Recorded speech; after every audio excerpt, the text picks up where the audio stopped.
Brooke got shot. Yeah.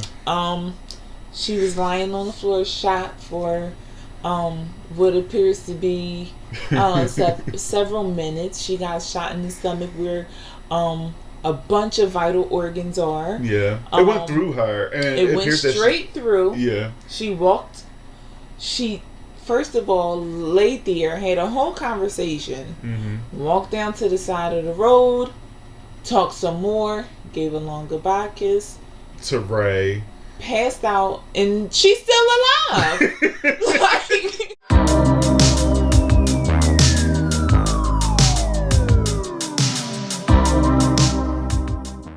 hey, what's up, Hardheads? This is your boy Bobby. Welcome back to my channel, and I have my girl Shanice back on. So, I promised you guys that Shanice would be right back on. You know, talking about American Horror Story. She was on last week, but I got her here for the finale. So we're here to discuss what happened tonight. We just got done finished watching American Horror Story 1984 finale, and we're going to discuss what happened and what we feel about it. So to sum it all up, what did you think about this? We're going to get into this. We're going to get into the season after we review this episode. So let's just talk about the episode. So what did you think so far? I'm disappointed. Yeah. This episode was not finale worthy. I feel like it just kind of, I don't know, like it felt rushed. Yeah. Because they just threw everything together. I mean, I guess the big reveal was, I don't even know his real name, but Dandy from Freak Show. Yeah. Yeah, so pretty much in the beginning of the episode, we get I think his name is Ben Whitrock or whatever. I think that's his real name. I'm butchering his name, but he was Dandy on American Horror Story Freak Show, and he was also on Hotel. And we got the reveal that he's Mr. Jingle's son, Bobby. And then also we're in 2019 now, so we're no longer in 1984. We're in 2019, and you know he's back at Camp Redwood trying to find out what happened to his father. He's searching for him and all that stuff. And yeah, I guess that's the only biggest reveal that we got. That was like the twist, I guess, because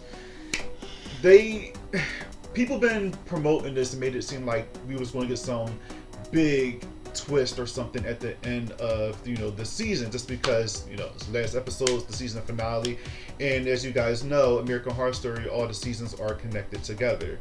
So we are thinking that we're going to get some type of reveal that this season is we're gonna know what season that is connected to, and I don't think we got any of that. I mean, I feel like maybe the only connection would be the connection to, what is it, Blair Cliff or Asylum. Yeah, like that's the only thing. Yeah. Because they mentioned the name. Yeah. And that's the only thing that I could think of as far as like the Asylum. A connection, but I mean, like overall the episode, I don't know. Like, am I wrong for wanting like not a happy ending? No, like American Horror Story is never like, we always got like a bittersweet like happy ending. Like you feel like you would feel bad what happened at the end, but it's also some sweet side to it. Like right. For instance with Murder House. Murder House, everybody died. That was the fucked up part about it. But then the good part about it is that they're together as a family, right. But they're all dead, which is the messed up part about it. And then we also got the cliffhanger, when we find out that Michael Langdon is the little antichrist or whatever at the end of that one. And then with Asylum, when we find out, Bloody Face and Lana Winters end up like killing him because that's her own son. But it was a happy ending at the same time because he was a killer. And then even with Coven, I think Coven was a good happy ending though, because you find out.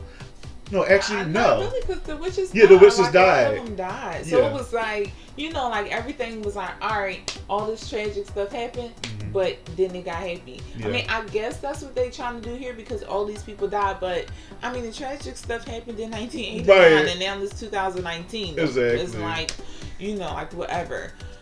One thing on the episode, because it's on now on TV, when Richard Ramirez had the knife flying into Bobby's back. Oh yeah. Like, where did this knife come from?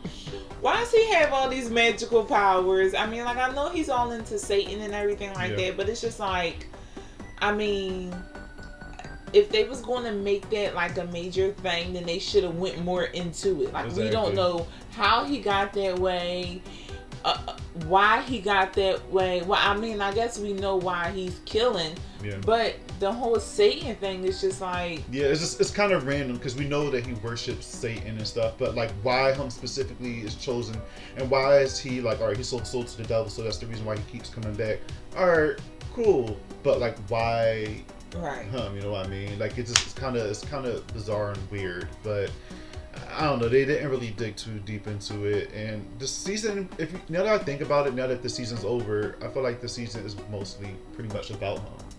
If you think about it, Richard Ramirez like was there from beginning to end, and it's just like he's going there just to kill people and help Montana get whatever. Like it's focusing kind of around him a little bit, and I don't know. Like it's a lot. And I guess since we're talking about the whole season collectively, I did not like how like we were talking about earlier. It was like 3 days in 1984. Yes. A couple days in 1989, and then we went to 2019. Like, I mean, why is it even called 1984? Yeah, it's I don't know. Like and if you guys, as you guys been watching, like I had my theories that this show that's on, I thought it was a show within a show, just because how everything was adding up and how things how cheesy things were. And I don't know, like that was my thought, especially since like how the time jumps happen so quickly. Like you said, like we realized like the episode before they switched to the next day that we're like, wait, we've been in the same night for like past like 3 or 4 episodes, and like Shanice was saying, this season's supposed to be set in 1984, but we literally only got one night in 1984. Like this whole season didn't take like a whole year, and used it at all. Like it just took this one simple night, and I don't know, it could have just been like American Horror Story 1980s, or I don't know, it didn't. I feel like it didn't utilize 1984 correctly. They could have did like they could have did American Horror Story slasher or something. Yeah, like that. I don't know, slasher, something like that, because that's all it was. I feel like this season was just paying homage to slasher stuff, and it got kind of boring because people getting killed, getting their heads slashed off, or getting slashed up, stabbed. They become a ghost, and then it repeats. It's super repetitive, and it's just like, all right, we're bored. Like we keep seeing this over and over again. Like where's the twist? And then when we did get twist, it wasn't really a big twist. Like it was kind of like I could see it from a mile away what was coming. Like I mean, we were wrong on certain things, but if you think back into the beginning of American Horror Story, like things was so weird that you couldn't figure it out. Right. Now it's just becoming predictable. Yeah, very predictable. Because even though like last season with the Apocalypse was like really good, we kind of predicted like a bunch of stuff there too. Yeah. Even though that was a really good season. Yeah. Oh. Overall, this season was not. Yeah. Like this season is under Freak Show. And that's crazy coming from her, because I cannot. Every time me and Shanice talk about American Horror Story and we like rank our seasons, like Freak Show just stays at the bottom every time. Like mine's changed, but hers, like Freak Show just stays at the bottom. Yeah. So this is actually, I'm not even gonna say it's a surprise, because I kind of agree with you. I feel like, and I wanted 1984 to be like at least top 5 or whatever, but no, this I agree with you. I feel like mine is going to be at the bottom of my list, but we'll get into our ratings of the seasons in a little bit. But another thing that I hated was that Brooke got shot. Yeah. She was lying on the floor, shot for what appears to be several minutes. She got shot in the stomach where a bunch of vital organs are. Yeah. It went through her. And it went straight through. Yeah. She first of all laid there, had a whole conversation, walked down to the side of the road, talked some more, gave a long goodbye kiss to Ray, passed out, and she's still alive. Like, what in the kind of gunshot was that? Apparently not a real one. It didn't do enough damage or whatever. Like, I mean, she didn't lift up her shirt and show a colostomy bag or anything, but I mean, real life, she should have one. She should have something happening there. Like, I can't believe that, especially with the technology in 1989, that she would get shot in her stomach and just not bleed out or something in the amount of time that she was there. Right. It was just unrealistic, and it was funny. Like, it appeared that she did die. Like, we thought she died because this episode is called The Final. Is it called The Final? The Final Girl. Yeah. And the final girl, you just know that one girl is going to survive. And, in the beginning of the episode, we see that Donna is a little older. It's 2019. So we like, oh, well, Donna's obviously the final girl because, Brooke died. But no, we get another flashback where she survived. And now she's like 50-something years old, still looking like she's 20. Talking to Donna and Bobby about how she kept her good looks and why she's sending him random checks, which I still don't understand. Well, yeah, that was weird. Like, why is she sending him checks? Like, I understand. Like, I heard she said she wanted to feel like something like. Feel like something normal because what she went through, so she wanted to do something. It didn't make no sense, guys. Like, it was so stupid. Mr. Jingles didn't even come after her specifically. It was the Night Stalker that kept trying to kill her. Exactly. So I feel like her and Mr. Jingles ain't really got no ties except for the fact that he was just up there. Yeah. I mean, I guess Donna did set her for bait for him to get her or whatever the case. But I don't know. What she say? Hanging near swinging like a piece of meat. But like that part was just weird. Yeah. They really got it's too much like technology and graphics for her to still be looking like her regular self in 2019 when she was in her 20s and she had to be like, she should have been like 50 something. They could have made her look a little more believable. Like a believable 50-something years old, instead of putting some crow's feet around her eyes. Yes, because that's all they did. Right. And meanwhile, they got Donna over here looking ashy and old. Right, they had to do her Donna like that. And mind you, black people are supposed to like... Black don't crack. And, they got her looking the oldest, so... That's really interesting. Margaret finally got what came to her. But you know what? I think that like the showdown between her, Brooke, and Donna should have been epic. Like that should have been like the focus that they've been given throughout the season with Jingles and Ramirez with all these battles. It should have been like that with Donna, Brooke, and Margaret. But when they was like doing the previews for last. Like for this episode, they was making it seem like it was going to be a showdown, and it was probably like 2 minutes that they even came across each other, and then both Donna and Brooke then got beat up. Yeah, and like it's just like the ghost technically got Margaret out of here. Well, actually, they didn't get her out of here like they thought they did because they put her through this like weird. What is it? Like meat cleaver or wood chipper? Yeah, wood chipper where they put trees through and then it turns them into chips or whatever. They put her through that. They chopped up her body parts and they angled it outside of the camp because if you obviously die in the camp, you become a ghost and you stay there. So they obviously didn't want her ghost hanging around the camp, so they kind of just put her body pieces through there. But then they came up with some shitty excuse in the show saying, "Well, I died right before I got the rest." I'm just like. And then it was no purpose for her to even still be there. No. Like she came out to try to kill Bobby. Right. And why would she want to kill Bobby? Like, I don't know. Like, didn't she do enough to Benjamin? Like, it's just like... It's just so weird. But what's her name got her out of here? Misty. Yeah, Misty. We're gonna call her Misty because I don't know her name on here. The mom. The lady in the white dress. That's all they called her. But the lady in the white dress, lady in white, Misty Day from Coven. She got her out of here, and like you said, what she do? Wait, how she killed her? She slashed her. Oh yeah, she slashed her in the neck. Like blood. Yeah, and she didn't, like you said, she didn't even get it on her dress. Yeah, she did it all crisp. Nothing got on her white dress, and she just was like, right, get out of here. And then she goes back to, oh, Bobby.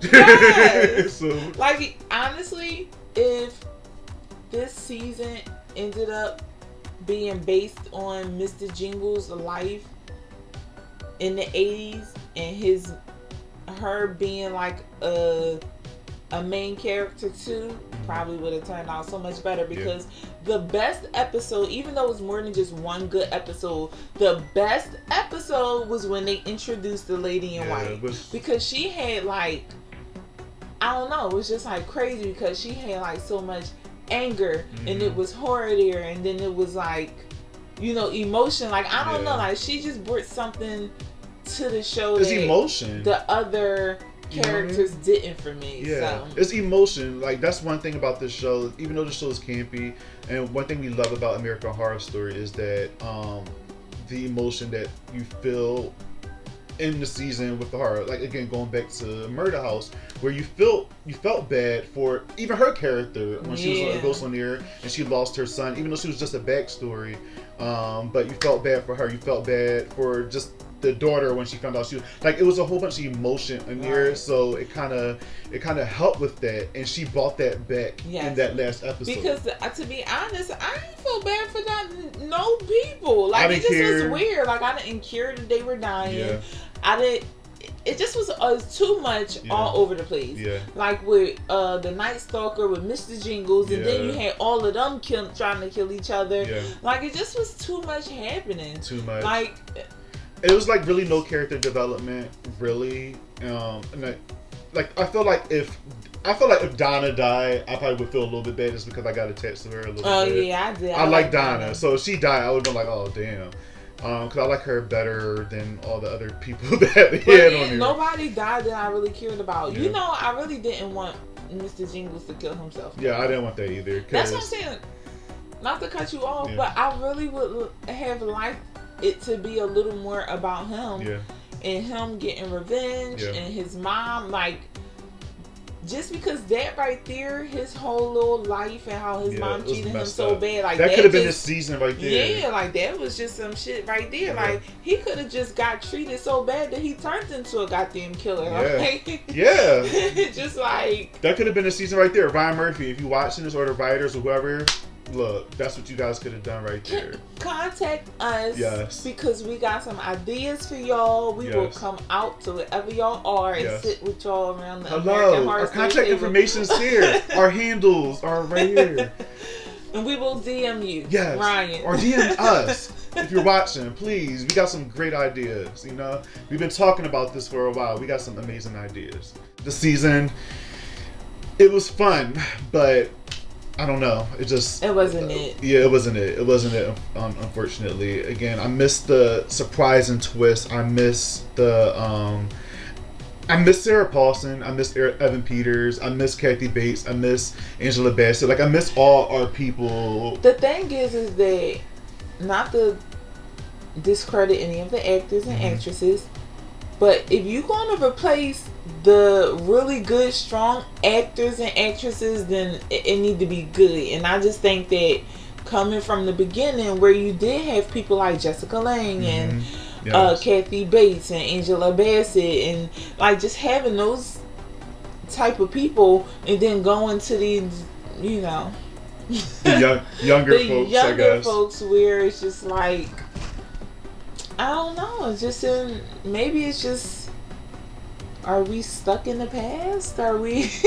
Probably. We were just so used to what we had, and now that we got these guys, and I'm not saying these guys are horrible, but it's that we're so used to them, and I don't know. Because I feel like even if Sarah Paulson and Evan Peters wasn't a season, I feel like the season probably still would have been like not that good. But yeah, probably because the whole plot. Yeah, the whole plot itself just wasn't, it was trash. But I feel like at least having them in there again, they bring character. Not saying these guys but don't get me wrong, Emma Roberts, because I love her. Coven. Yeah. Like she. But let's talk about Emma Roberts real quick. So we thought Emma Roberts. Well, first of all, Emma Roberts was annoying in the beginning of this season. Yes, very. And then she slowly transitioned into, I guess, a somewhat likable character when she got out of jail or the asylum or whatever, and she became this badass. And she wasn't like a bitch or nothing like Madison, but she just became a badass. Like she just didn't care anymore.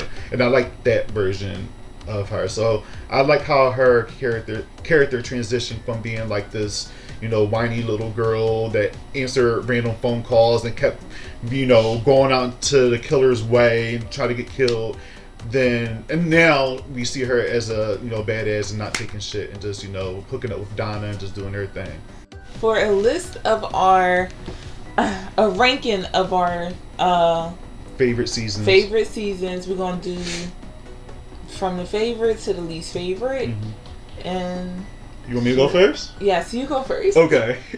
All right. So guys, my rating usually change because when I rewatch these seasons, I always just feel a different way towards it.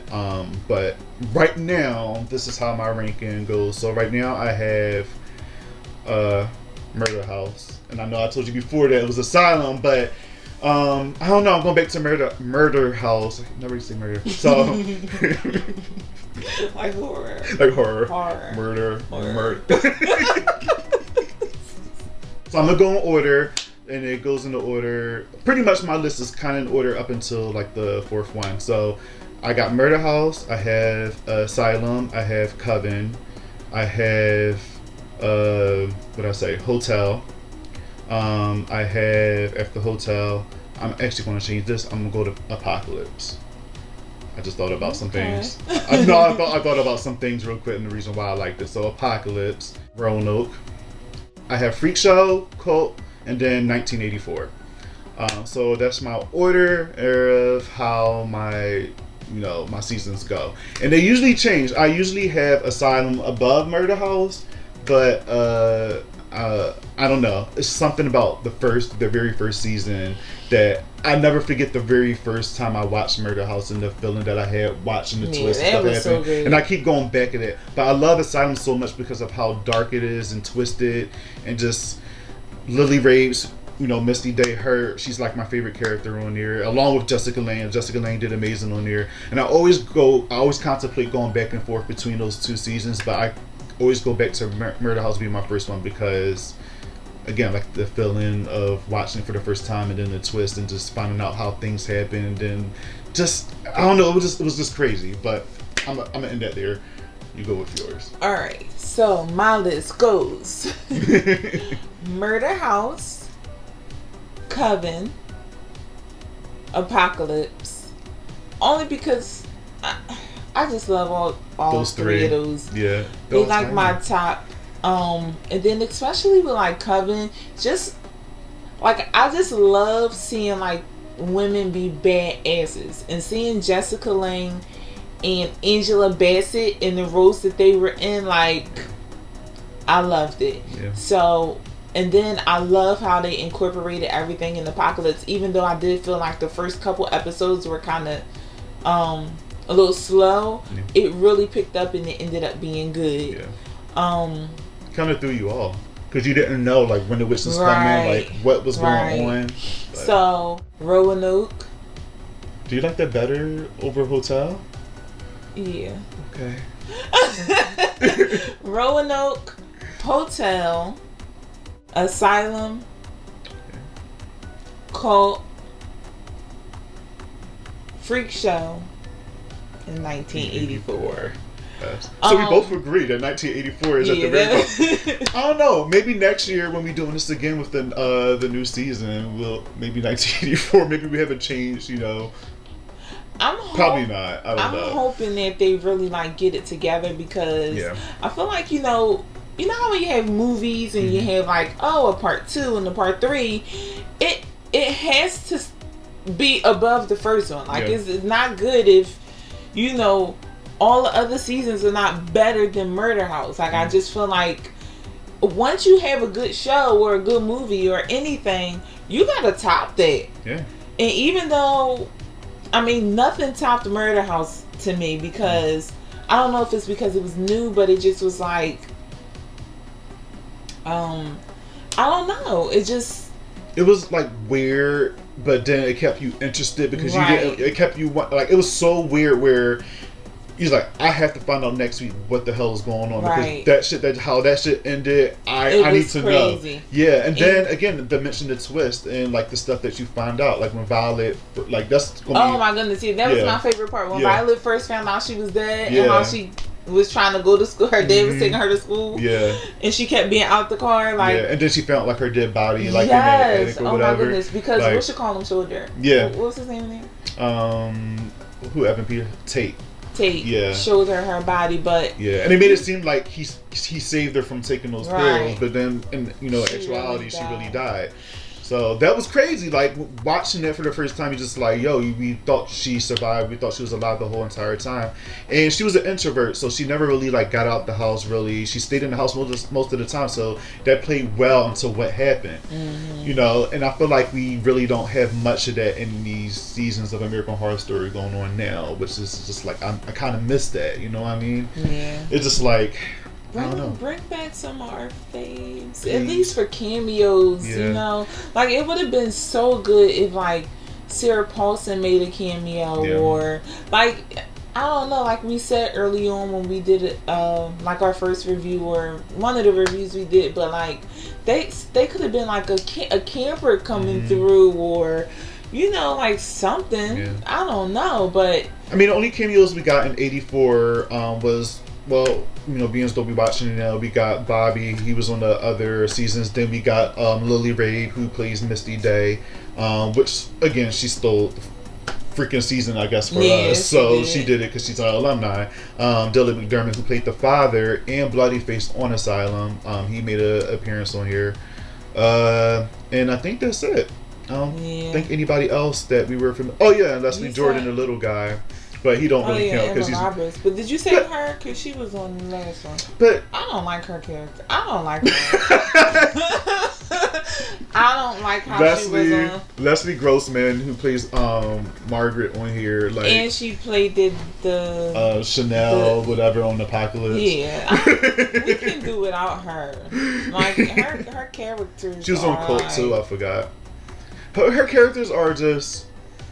I don't know. She just got like this one thing because it's like, no matter what role she played for me, she act the same in all of them. I don't care. Like I don't know, the way her lips is turned, like everything. Get on my nerves about her. It's just horrible. Like that's one of the actresses that I can do without on this show. It was a disappointment. Yeah. Because being is still like the theme, and I know you really like that era of I love the 80s. The 80s was amazing. I just felt like for me this whole entire season was just to pay homage to 80s slasher films, and it was to the point where it was too much. Especially on the last episode where Mr. Jingles was on a boat and like his dead brother came and dragged him down. And as you guys know, on Friday the 13th from the very first movie, the same exact thing happened on that movie. He drags the girl down, and it's the same exact like scene. It's crazy. And I'm just like, all right, so this is just taking like bits and pieces from different things and putting it in here, and it's fun, but like I don't know. It's just like, all right, you did all of that in the beginning. We don't need to keep seeing it over and over again. Develop the damn plot of the damn show. And that would have been fine if, like, they could have did something where they had Kent Redwood, even still had Mr. Jingles, but had him coming out at night when these counselors was just doing whatever while the kids were sleeping, and then he would come and like kill them or scare them or something. First of all, not reveal him in the first damn episode. Yeah. And then even his we could have just had his backstory with his mom and how she was just a lunatic, and how his brother died, and how he treated her. Like, if it was a slasher film, why do we need two killers? And then it was just like weird because I know that he got Mr. Jingles got like the electric shock treatment or whatever he got, but do that really make you believe that you're a killer? And then it's like, why would, if he wasn't really a killer, then why did he go back and kill people? For what? Like, it was no reason. Like, he wanted to go back and get Margaret. I feel like that should have been his mission, to go back and get Margaret. If, you know, like, I don't know. It's just like, it's just weird. Yeah, it's then a lot. Why bring Richard if we already got a killer? And I'm getting frustrated. No, it is frustrating because it's just like, one thing I will say about American Horror Story too is that they just do too much. They throw so much into one season, and they don't know what to do with it. Exactly. They don't just stay focused on one thing, like what you just mentioned. This whole season could have just been about Mr. Jingles, and then maybe throw Richard Ramirez in there as like a subplot, like, you know, something that's mentioned but not necessarily talked about. You know what I mean? But especially if it's going to be only 8 episodes. Right. Like, how did they put all of that stuff in? First of all, we had 3 killers because Margaret. So Margaret. No, 4. The ball that just showed up at the end. Oh, yeah. Okay. Bruce or 4 killers. Whatever his name is. We got 4 killers happening. Then we got, I don't know. Yeah. It's disappointing. So, I guess we'll come back next season and see what's going on. And before we end this video, I just want to say happy birthday to Shanice. It's her birthday. It's officially 12 a.m. here, November 14th. And, you know, how old are you now? 31. 31. I'm officially in my 30s. Yes, officially. And you know it was 30, but I guess 31 in my you're like 30s. Yeah, so happy birthday to Shanice. My bestie. So yeah, guys. So we're gonna end this video, you know, just with a ranking of the season. So honestly, I'm gonna give it like a 2. Oh. Maybe I didn't even go that low. I'm gonna think. All right, maybe I'll give it a 3 because it was a couple episodes that I didn't like, but it was not many. It literally was like 2. Okay. Okay. What do you give it? I give it at least a 4 out of a 10. A 4 out of 10. That just seems fair. Yeah, because again, I give it a 4 out of 10 just because of the 80 horror movie tropes that I love so much, yeah. But if it didn't have any of that, it would be like a 2. Yeah. The only thing that stayed on theme with the 80s were their clothes. Yeah, and the music. Oh yeah, because that sad song at the end bothered me. Stop. It's like weird. Like, come on now, this is American Horror Story. Even on Murder House, when they had the whole Christmas scene at the end, they didn't even play It's Beginning of They played something. Did that? Yeah, they played I don't think it was I think it was a Christmas song. Yeah, it was the song, the little drummer boy. Oh, they played that, but it didn't end like that though. Like, cause it because then that's when they seen the baby. Yeah, that's when we seen the baby, sitter. and then they played that weird song. Yeah, that's how it should. Yeah, it was like a creepy, weird song, and they played it in Apocalypse too when Michael came on the horse carriage too. If you caught on to that, I forgot the name of the song, but it was a weird, interesting song. So, yeah. But yeah, guys, that's what we thought about American Horror Story 1984. Thanks for watching these videos throughout the whole entire season. You know, we started from, I wish we started like earlier, you know, as far as the other seasons, but you know, why not start here? We're here now. We're here now, and we're going to continue to keep reviewing these seasons as, you know, we get them now. So hopefully next year we'll have some a way better season than what we got this year, you know. And maybe before next season come on, we can do like a flashback series of every other season. Yeah, we can do that. Or we could do like our favorite moments in each season or something. That would be dope. That would be fun. So yeah, guys, thanks for watching this video. Don't forget to subscribe, like, and comment. Don't forget to also wish my girl Shanice a happy birthday in the comments. You guys better wish her a happy birthday. I ain't playing. And yeah, thanks again for joining in the ride of us reviewing these videos, and I had a lot of fun reviewing these. Yeah, we had a good time reviewing these. It's been dope. Even though the show was. It was, but you know, we got through it. We got something. We got through it. We got something this year. So hopefully we get our OG people back. Sarah Paulson better come back. Evan Peters better come back. So. And can my grandma please? Yeah, Jessica Lange. Like, just how about this? Before we end this video, how about this, Jessica Lange? If you're watching this to her, Ryan Murphy, pass this on to her. How about she just make an appearance one episode? Yeah, that's all we ask them for. A season. Just make an appearance, you know? If she don't want to do a whole season, cool. 1 or 2 episodes, we'd be great with that. So, yeah. And Evan, I want your mental health and everything to be good, but yes. Please. Don't do this to us again. Come back. We need you. We miss you. We need you. And Sarah, I don't know what you're doing. I know you're probably doing a show. But we need you as well. You come back too. We need your screams and you know, a lot of your, you know, your crazy personalities and stuff. So let Misty be the main character in the next season. Yeah, if you guys are not coming back, then please bring back Lily Rabe and have her be, you know, the main character. The main character. She brings horror. Like she does. She's good. I love her. That's my girl. But yeah, guys, thanks for watching this video again. And when you know, we'll see you, I guess, in another video because we're done with American Horror Story. Maybe we'll come back and yeah, like we said, we'll rate our favorite moments or our favorite seasons or whatever like that. So yeah, thanks for watching. See you guys next time. Peace.